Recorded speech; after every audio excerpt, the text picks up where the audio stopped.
Hi, I'm Max. Hi, and I'm Denise. And welcome back to another edition of Urban Lifestyles. And as always, I think we've got a great show. I do too. Yeah. Some of the things we're going to be talking about today is the Kappa's 10th annual boat ride. Yes. The Q's had a great day party. We did a segment with MSD and also LG&E. We'll take a quick break and back with more of Urban Lifestyles right after this.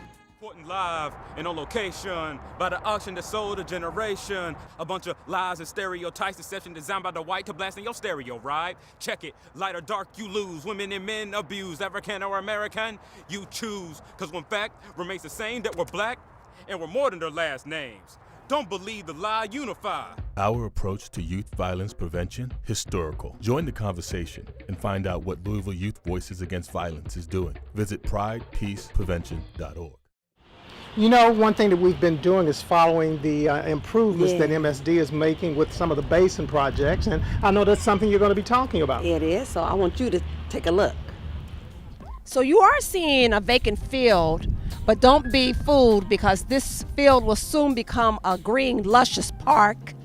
Excuse me, there's a reason why there's going to be a park here, because this is another segment with one of our sponsors, MSD, Living Green and Clean. I'm here with Mr. Tony Parrott, I would say the mastermind behind a lot of the good projects that are going on here. So welcome once again to Urban Lifestyle. Thank you for having us. You know, I am astounded because this is here on Logan Street in Smoketown, and this is where I grew up in Smoketown.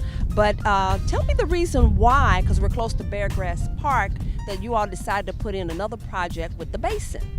Well, you know, when I first came to Louisville, this was the first of about 7 big basins that we were doing for our combined sewer system. And so what this area is behind us is Beargrass Creek, and the sewer system in this area is called a combined sewer system, and it means that stormwater and wastewater is transferred in the same pipe, and there are numerous overflow points along Beargrass Creek. So when it rains and when the pipe can't take it all, it overflows to Beargrass Creek. And so this basin, which is a 17 million gallon basin, is one of the basins that we're responsible for building under our consent decree, and it's very similar to the one that's going into Shawnee Park.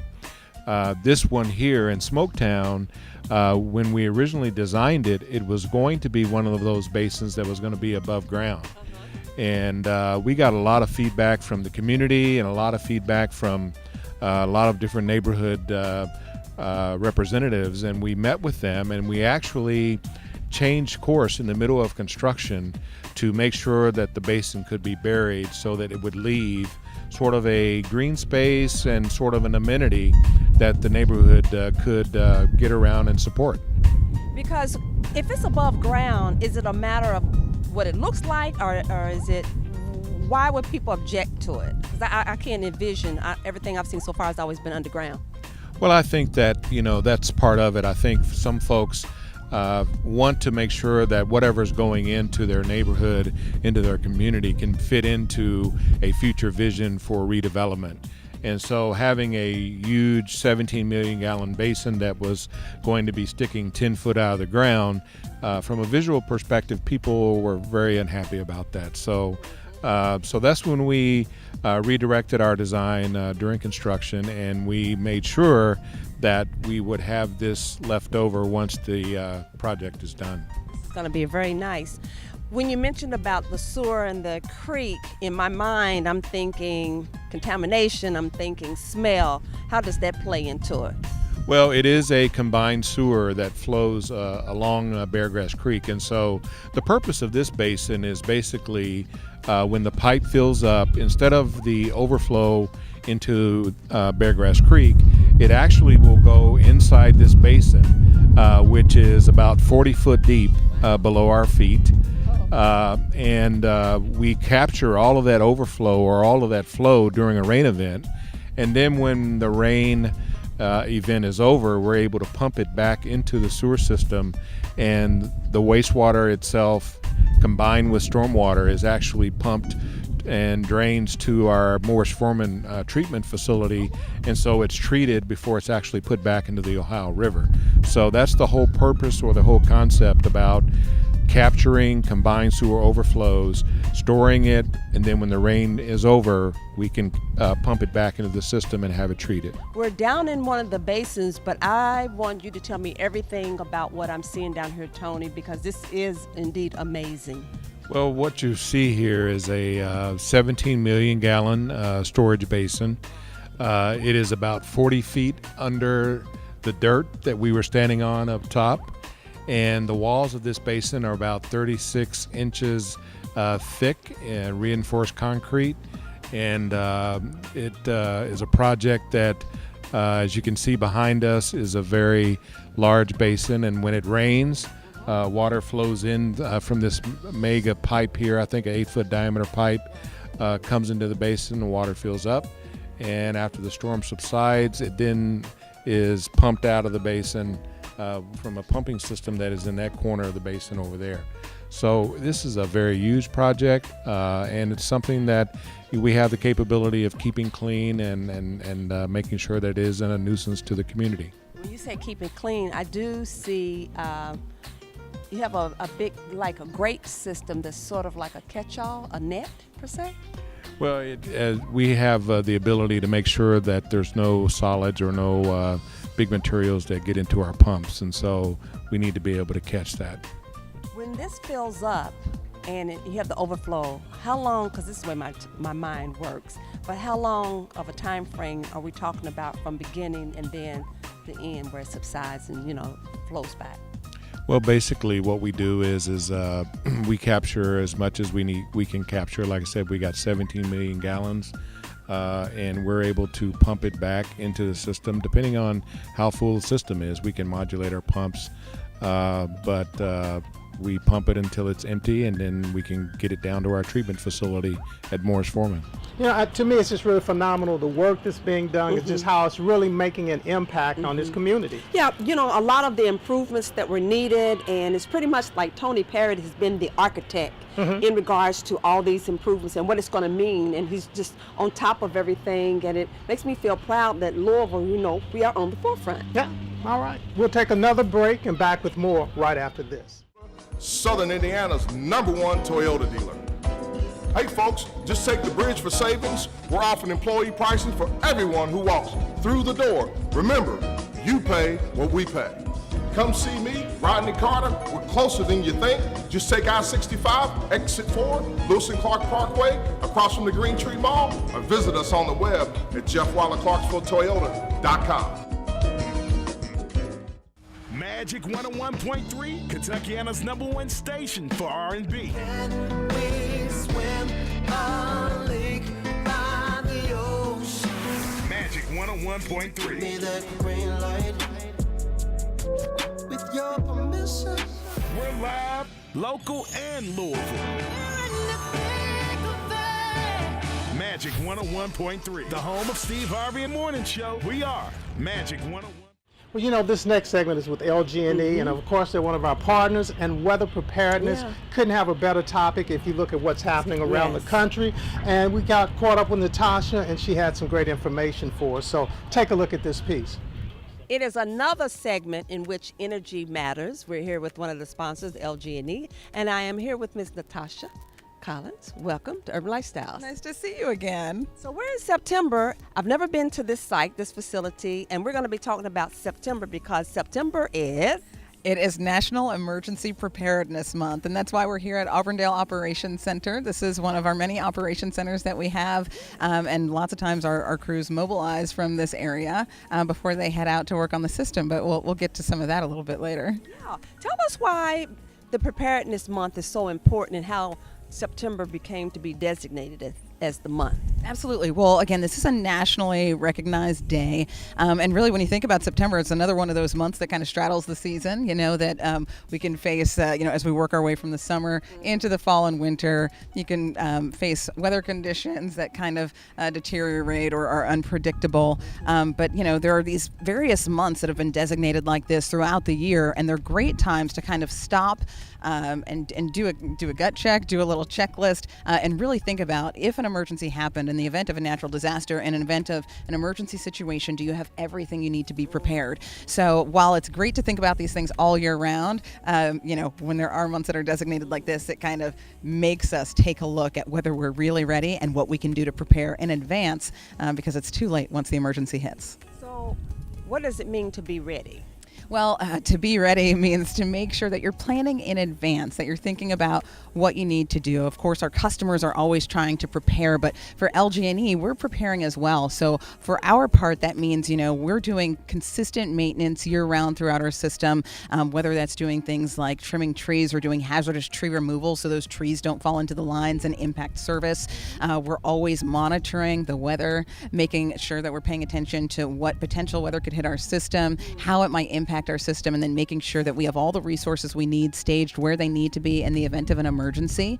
And then additionally, we maintain mutual assistance partnerships, and we have one of our experts here on site to tell us a little bit more about those and why they're so critical, not just for us, but for all utilities and all folks in our industry.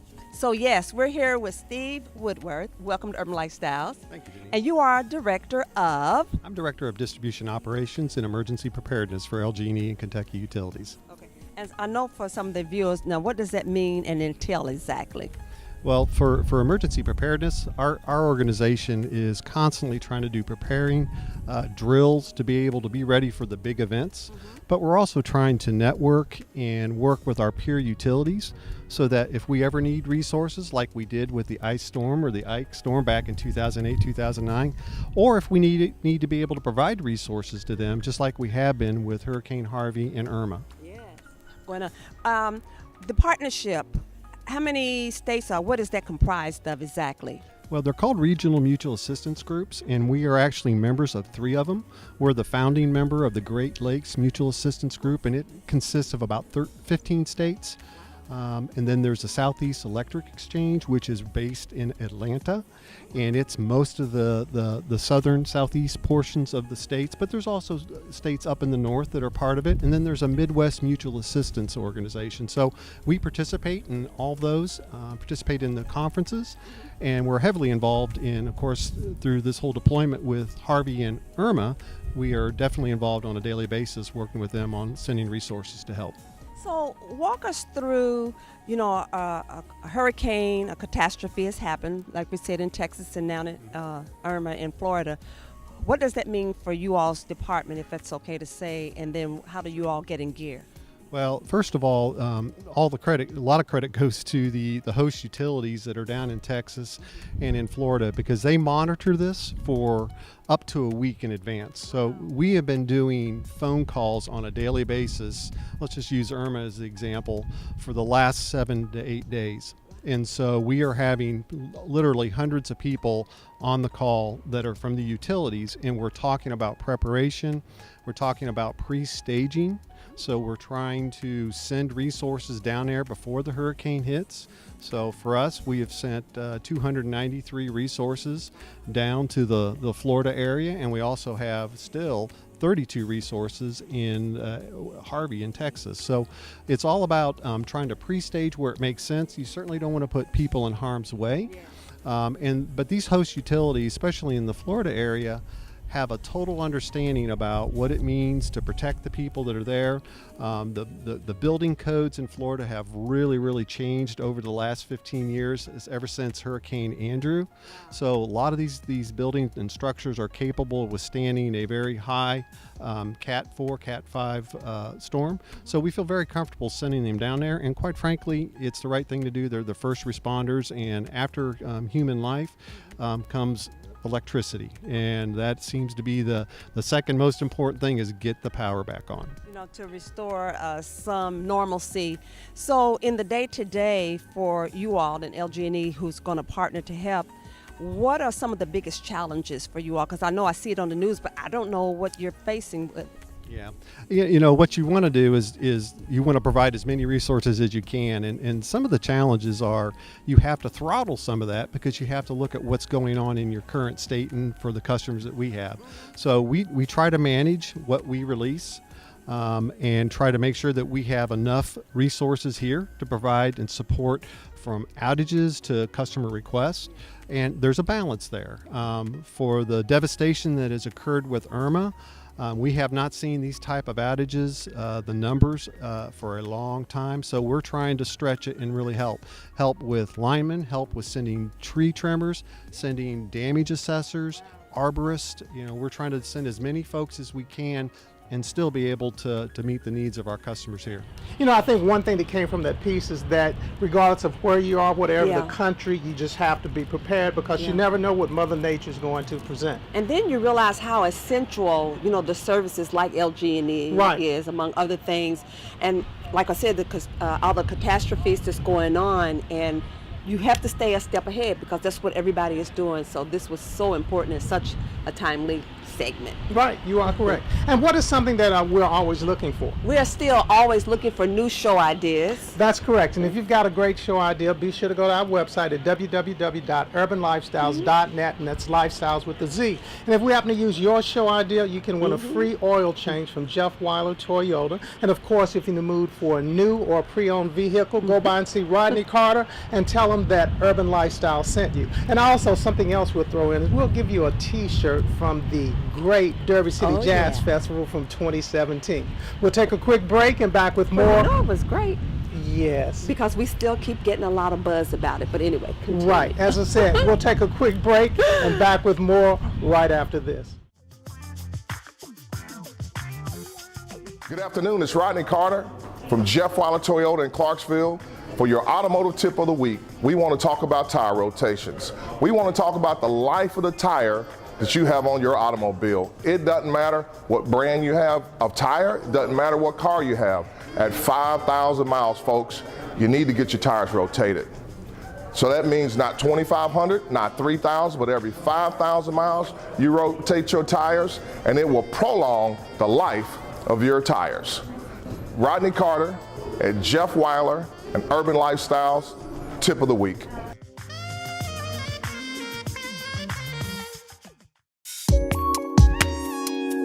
My name is Laurentina Smith. I've been with Louisville Water Company for 18 years. Right now, I'm a lead operator apprentice, and what that is, I do operate as an operator when my relief is gone on vacation or is not here. You know, I step up as a lead operator because I do have my license. Well, we take care of making sure everybody has clean, fresh water, safe water when they turn on their tap, basically. And what we do is make sure everything runs smooth here. We pump the water up from the river and bring it up here and treat it, and it goes out to the customers. Sometimes it can be nerve-wracking. It's scary because, you know, not only we take care and make sure the customers have water, that's our family too.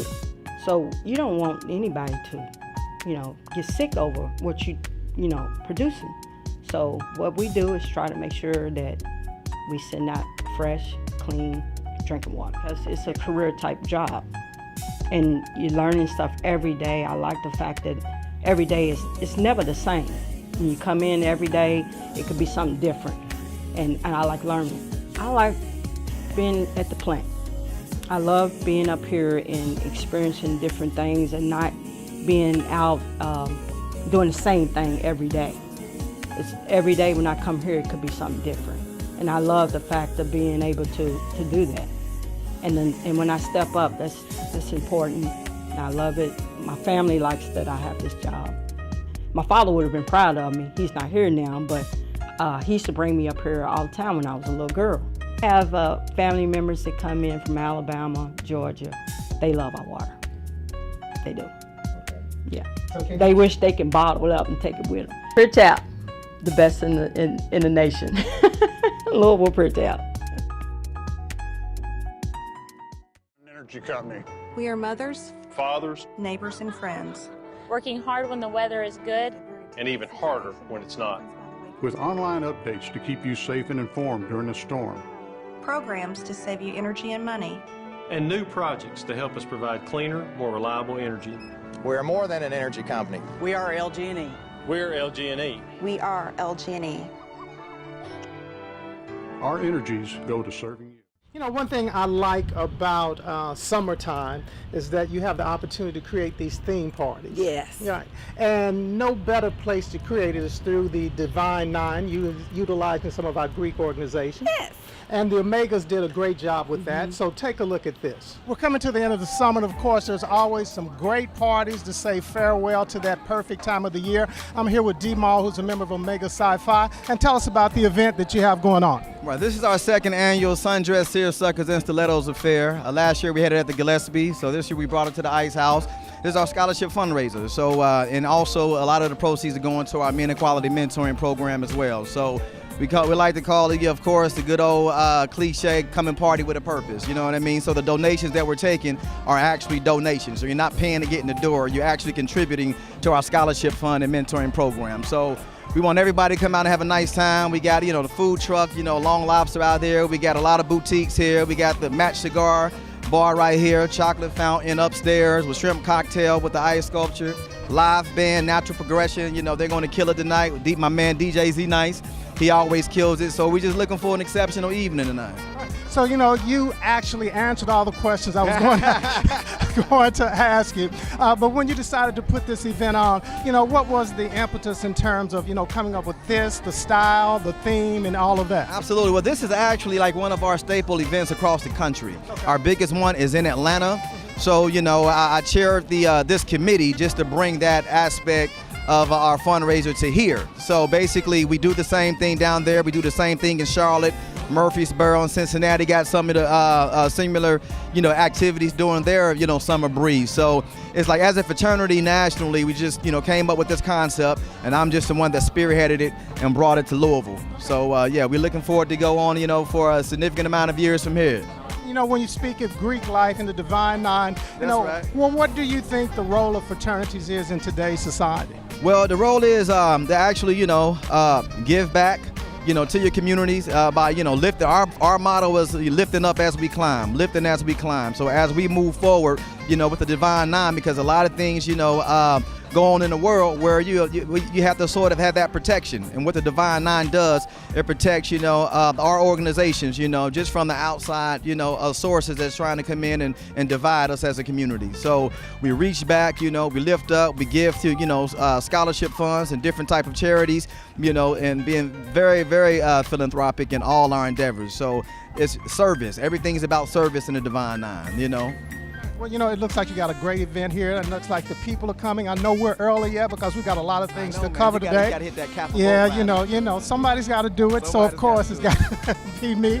But you've got a great event here. Again, too bad my wife couldn't make it because she would definitely love all the shoe vendors, and I saw one out front as well. So you're doing a lot of great things, great for the community. Keep up the great work. Absolutely, I appreciate you coming out here, man. I've been following you and your show, Urban Lifestyles, but for many years, man. So just for you, giving us an opportunity to display this and what we're doing to the public here in Louisville, very appreciative, my brother. We're kind of doing our salute to a portion of the Divine Nine. Yes. We started with the Omega Sci-Fi, and we're ending up with Kappa Alpha Psi. They did their 10th annual boat ride on the Belle of Louisville. It was a lot of fun, so take a look at this.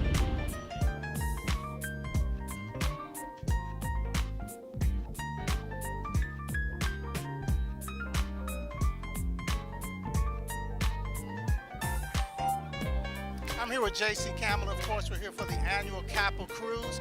JC, welcome back to Urban Lifestyles. Tell us about the boat ride, the purpose of it, and why you think it's still going so strong. Excellent. Well, this is our 10th year doing the Kappa Cruise. We're very excited about it. We actually started the Kappa Cruise as a partnership with the AKAs, and we really did it to kind of foster scholarship monies to support nonprofit organizations, the West End School, the educational endeavors, to make sure that the things that we do on a daily basis, or the things that we do annually, like our Thanksgiving giveaway, our Christmas basket giveaway, that those are made possible by the funds that are raised here. What are some of the other ventures that Kappa's involved in that bring money back to the community? Oh, there's so many things that the Kappas are a part of. We not only do the Kappa Cruise, but we also do collaborative events with the other sororities in the community. We've had a Crimson and Cream party that has been a huge success to raise scholarship money. We've also done a skate party with the SG Rose before. So we do a lot of things, and it's all to raise money for those special causes. And it's about our youth, it's about our kids. I was visiting earlier with the members of Omega Psi Phi, and they're having their day party today. And one of the questions I asked them is, what's the status of fraternity today? You know, I think the status of fraternity has kind of, it's a double-edged sword. I think there's a part of us that exuberates that elitism, if you will, but there's also a part of us that still has that hope that people, the community, the world in general look to us for answers in our community, not just the black community, but the community at large. But I think we need to do a greater job of making sure that we are answering these questions of violence, questions of racism, oppression, economic improvement in our communities. And I think we're on the cusp of it, but we need to come together and do a little bit more. But I'm very excited about the opportunities. So tell me about you all's expectation coming from the edge about the Kappa boat ride. Any and everybody can speak up. I just hope we have a good time. Lots of dancing, lots of fun, lots of mingling. I see you're young. I know you can say that. And what about you? Same as well. Perfect weather, perfect atmosphere. Just want to have a good time. And is this you all's many times coming on the Kappa boat ride? This is my second time. And obviously, it was something you enjoyed the first time around. It was. What was your favorite part then? Just the atmosphere. Lovely, Miss Barbara. So again, I know you always come on the Kappa boat ride. Right. My husband used to be a Kappa, before he passed away. And so I just want to keep it going. We've been going for a long time. That's good that you're still representing. I'm still representing. Now, are you going to be on the dance floor at all, like when we're turn around? I doubt if I, get on the dance floor, but I might. You never can tell. I never get too old to have fun. It's my first time. We're here from Indianapolis, and so we're looking forward to having a good time. Do you all have boat rides up there for any of the Greeks? Not like this, no. So what are your expectations for this evening, or what you have heard of the Kappa boat ride? Well, I've been on this Kappa boat ride before. Absolutely a lot of fun, so looking forward to it. And what's some of your best parts about the boat ride? Coming back down the boat ride, all of the Greeks end up strolling. So I think it's a favorite of everybody. The boat ride was a lot of fun as always. Yeah. Kudos to my fraternity brothers because they continue to do a great job. Yeah, I love seeing all the young men, Yeah. like we were seeing earlier in all the interviews, strolling. Yeah, I mean, it's just something great in it. As a Kappa man, when you see the younger brothers, what does that make you think about back in yesteryear days? Or Yesteryear, just thinks that I could get out there and show them up, but because it's their day, I just stay on the sideline and let them do what they do. Oh, okay. Yeah. Whatever. Yeah. Well, you know what? I think that's our show. And that's our time. And we'll see you back here next time on Urban Lifestyles. Bye-bye. I never see you get out there with the Deltas and do anything. That's what I thought. Bye-bye.